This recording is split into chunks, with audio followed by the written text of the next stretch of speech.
আলহামদুলিল্লাহ ৪ টা মুরগি একসাথে কুচে বসাইছি। মোটামুটি প্রায় ৫০ টার উপরে ডিম নিয়ে। দেশি মুরগির বাচ্চা একসাথে যদি ৪-৫ টা মুরগি একই দিনে বসাইতে পারেন তাহলে ঠিক তার ২১ দিন পরে একই দিনে আপনি অন্তত ৫০-৬০ টা মুরগির বাচ্চা পাবেন। তো যাই হোক আসলে অনেকে বলে যে দেশি মুরগির বাচ্চা পালন করে লাভ হয় না, এটা হয় ওইটা হয়। বাংলাদেশে যদি দেশীয় কোনো পণ্যের উপরে কারো আস্থা থাকিয়ে থাকে, এখনো শুধুমাত্র একটা দেশীয় পণ্যের উপরে মানুষের খুব আস্থা, সেটা হচ্ছে দেশি মুরগি। আর এটার টেস্ট, স্বাদে, গন্ধে অতুলনীয়। খাবারের কোয়ালিটিটাও অন্যরকম। যারা এখন সচেতন খাবারের দিকে তারা দেশি মুরগি ছাড়া পোল্ট্রি মুরগি বা খুব কমই খায়। তো আসলে এই চাহিদাটা আবহমান কাল থেকে হয়ে আসছে, এখনো হচ্ছে, সামনেও থাকবে। এটার চাহিদা কখনো কমবে না। শুধুমাত্র কিছু টিপস অ্যান্ড ট্রিকস ফলো করে যদি কাজ করা যায় তাহলে খুব ভালো একটা বেনিফিট আর্ন করা যায় এখান থেকে। কারণ এখানে খুব বেশি খাদ্য খরচের ঝামেলাও থাকে না। দেশীয়ভাবে পালন করা হয় বিধায় অনেক রকম সুযোগ সুবিধা এখান থেকে পাওয়া যায়। রোগ শোকও খুব কম হয় আর মার্কেটে এটা যথেষ্ট পরিমাণ চাহিদা। তো আজকে আমি আপনাদেরকে ৫ টি ট্রিক্স শিখিয়ে দিব যেটাতে আপনি আপনার দেশি মুরগি পালন করে খুব ভালো একটা ইনকাম করতে পারবেন। টিপস নাম্বার ১ হচ্ছে বাচ্চার ১ম দিন থেকে ১৫ দিনে ব্রুডিং এবং খাবার খরচ বা খাবার ম্যানেজমেন্ট এটার উপর বাচ্চা অনেকটাই লাভ লস এটার উপর নির্ভর করে। সুস্থতা অসুস্থতা এই ১৫ দিনের উপরে নির্ভর করে।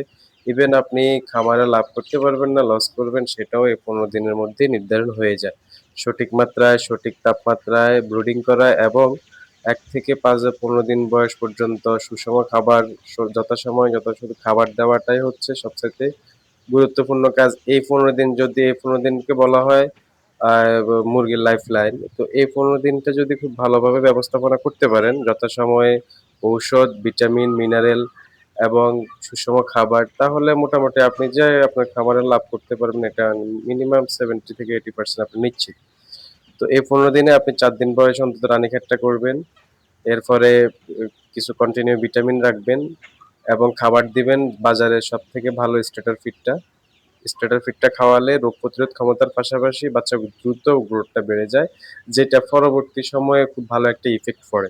যদি এই সময় গ্রোথটা কম আসে, ১৫ দিন পর্যন্ত যদি গ্রোথ ভালো না আসে তাহলে বিভিন্ন ধরনের অসুখে অ্যাটাক করে পরবর্তীতে। সো এই ১৫ দিন ভালো একটা খাবার দেওয়ার চেষ্টা করবেন এবং পাশাপাশি ভালো মানের ওষুধগুলা, ভিটামিনগুলা দেওয়ার চেষ্টা করবেন। টিপস নাম্বার ২ খাবার খরচ কমানোর কৌশল। আপনি সারাদিন চাইলে বাজার থেকে কিনে ফিড খাওয়ায় বাচ্চা পালন করতে পারেন, মুরগি পালন করতে পারেন, অনেক কিছুই করতে পারেন। কিন্তু দিন শেষে আসলে কতটুকু লাভ হবে সেটাই হচ্ছে মুখ্য বিষয়।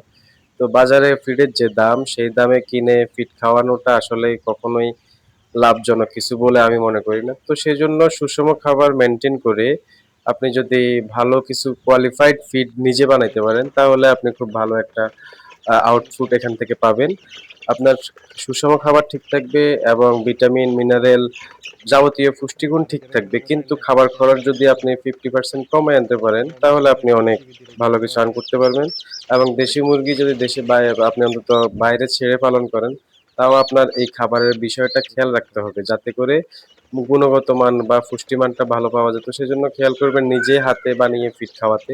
যেমন ভুট্টা, ধান ভাঙা, গম অথবা চাউলের গুঁড়া, চাউল বা বিভিন্ন আইটেম মিশ্রণ করে যদি আপনি খাওয়াইতে পারেন, তাহলে অন্তত আপনি খাদ্য খরচ 50% কমায় খুব ভালো একটা লাভ করতে পারবেন। আপনি যদি খামারে লাভবান হতে চান যেকোনো খামারে, তাহলে বাজারের কেনা ফিডটার পাশাপাশি নিজে বানিয়ে ভালো মানের কিছু ফিড নিজে বানিয়ে যদি খাওয়াইতে পারেন, তাহলে আপনি অবশ্যই লাভ করতে পারবেন। অন্যথায় আসলে লাভ করা এত সহজ না। ৩ নাম্বার ট্রিক্স হচ্ছে আপনি সঠিক সময়ে সঠিক ভ্যাকসিন গুলা করতে হবে ভাই। ভ্যাকসিন যদি আপনি না করেন তাহলে আপনি এই খামারটা হচ্ছে ফালবিহীন নৌকার মতো। ফালবিহীন নৌকা যেমন আপনি কোনো গন্তব্য নাই, ভ্যাকসিন ছাড়া খামারটাও ঠিক সেম রকম। ওটার কোনো গন্তব্য থাকে না। সো অবশ্যই যথাসময়ে ভ্যাকসিন গুলা করবেন। অন্তত রানীক্ষেত আর গাম্বুরা এই ২ টা ভ্যাকসিনটা কন্টিনিউ করে রাখবেন। যদি সম্ভব হয় ফাউল কলেরা, কিল ভ্যাকসিন বা অন্যান্য ভ্যাকসিন গুলোও করবেন। এটা এত আহামরি কোনো টাকা খরচ হয় না। আপনি পাশে ভেটেরিনারি দোকানে পেয়ে যাবেন। যদি গন্তব্য থাকে আপনার খামারের, লাভ করার ইচ্ছা থাকে বা খামার সবসময় মেইনটেইন করার ইচ্ছা থাকে তাহলে অবশ্যই ভ্যাকসিন দিবেন। ভ্যাকসিন ছাড়া কখনো আপনি খামার করতে পারবেন না। এটা ওই যে ফাল ছাড়া নৌকার মতোই গন্তব্যহীন জায়গায় যাবে। তো সে জায়গায় অবশ্যই ভ্যাকসিনটা কমপ্লিট করবেন। ৪ নাম্বার ট্রিক্স হচ্ছে আপনি যদি ডিমের জন্য খামার করে থাকেন তাহলে পর্যাপ্ত পরিমাণ ডিম উৎপাদন না করতে পারলে খামারে লাভ করতে পারবেন না। তো খামারে ডিম উৎপাদন করার জন্য কিছু কৌশল অবলম্বন করতে হয়। ওটা অবশ্যই ফলো করবেন। ডিম উৎপাদন করার সময় অবশ্যই কিছু লেয়ার 1 জাতীয় খাবারটা দিবেন। সাথে ক্যালসিয়াম, ভিটামিন তো মাস্ট দিবেন। কারণ প্রত্যেকটা ডিমের পিছনে মুরগির অনেক ক্যালসিয়াম, ভিটামিনের ঘাটতি হয়।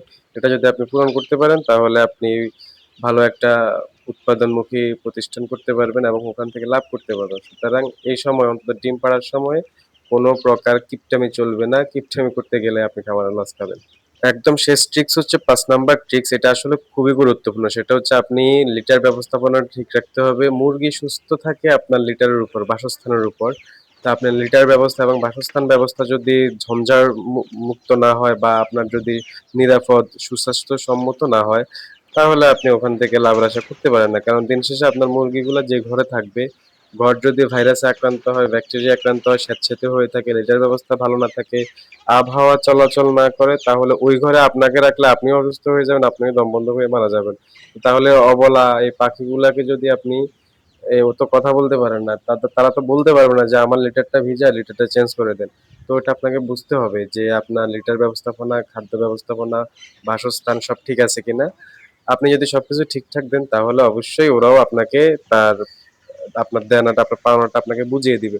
ওটা তো প্রাকৃতিক বিষয়। আপনি প্রকৃতিটিকে যতটুকু দিবেন সে আপনাকে ততটুকু রিটার্ন করবে। তো আপনি কোনো কিছুতে কিপটামি করলে সেও আপনাকে দিতে কিপটামি করবে। সেজন্য অন্তত বাসাটা, লিটারটা ভালোমতো পরিষ্কার করে রাখবেন এবং নিরাপদ রাখবেন। তাহলে আপনি খুব ভালো একটা আর্ন করতে পারবেন এবং আপনি খামার করে লাভবান হতে পারবেন। তো প্রিয় ভিউয়ার্স, যারা খামার সংক্রান্ত বিষয় নিয়ে কোনো রকমের সমস্যায় ভুগছেন অবশ্যই কমেন্টসে জানিয়ে দিবেন। আমি আপনাদেরকে পরামর্শ দিয়ে দিব।